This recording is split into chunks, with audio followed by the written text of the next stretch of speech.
Next, story number 7. The title is Illusion and Reality. The afternoon breeze slowly sweeping the front yard of the village hall. The trees around the field swayed lightly, as if greeting my steps that were stuck at the entrance. In my hand, holding shabby folder containing notes on the plan that we have compiled together for the past few weeks. But no matter how matured the plan is, doubts keep looming. In the front of me stood 5 comrades in arms, while I stood a small circle but staring at the whole building that now looks strange, as if we are about to start something that has never been talked so before.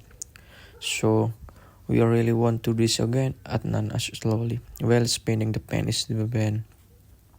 I looked at their face one by one. Everyone seemed to be thinking hard, only gracefully nodded without hesitation. If not us, who else?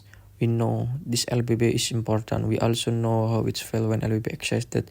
Children need place to learn. I took a deep breath. The name LBB tutoring institution always has a special place in my heart. In the past, this place was one of the bright spots for the children in our village who had difficulty studying in formal schools. LBB gives a free, relaxing space, but still full meaning. But unfortunately, in 2019, everything stopped. Everyone is busy. The tutor left, the student is also missing, and the pandemic that came after that erased the remains of the spirit that used to be burning. The 5 of us who were never really involved the glory days of LBB instead decided to try rekindle the almost one candle. But it's enough, only 5 people. Raka's voice was soft. He knows being a tutor is not just about teaching. It's about consistency, responsibility, and long-term commitment. And I answered firmly, even though in my heart I said that we won't know if we don't start, even if the student only 2 or 3, I'd still mean something. And that the day, despite being accompanied by many concerns, we agreed on the thing. LBB must come back to life. I don't know, with 10 students or even just 2. A week later, we held the first class. We have spent simple day at WhatsApp status, papers, pamphlets, and word of mouth catch. That afternoon, we came to the village hall with a portable blackboard, some markers, and the spirit that we forced to keep burning.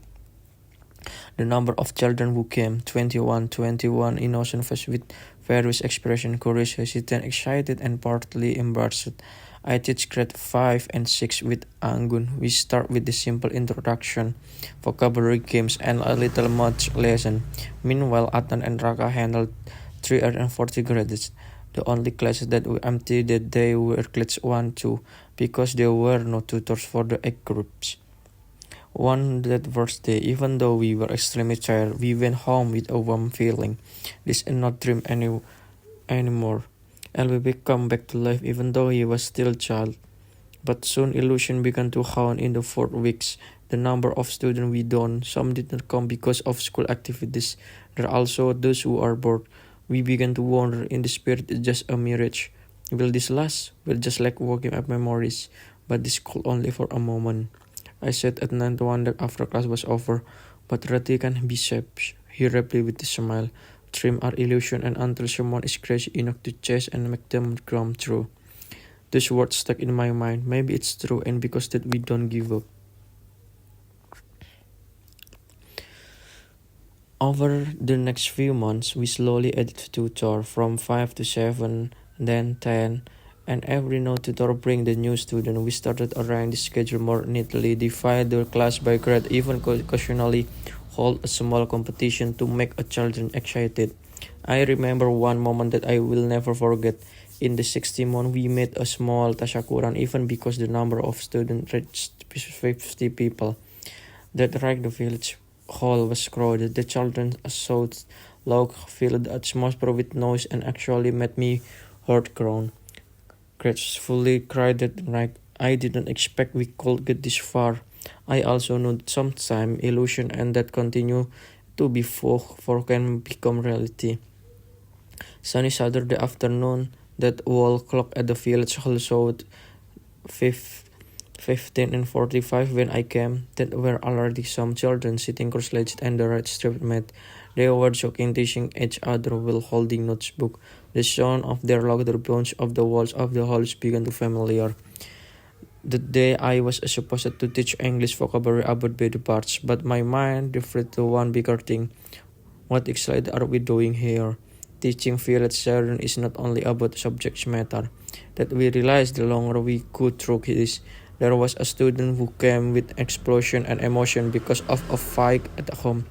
Some did not have time to have lunch because they had to help their mother in the field. There are also those who come just to be able to feel learning atmosphere that is not judgmental.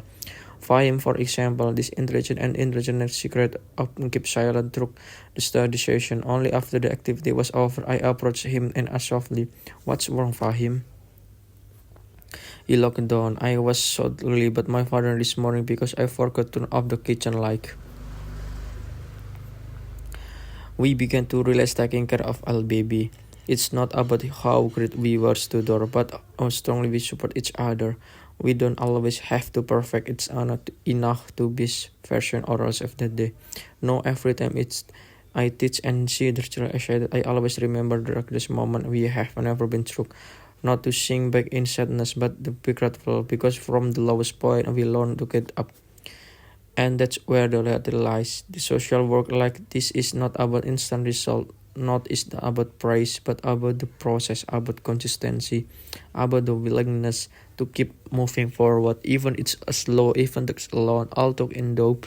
Because in our full illusion and perfection, we choose to live the reality with all our hurts, with all the joys, sorrows.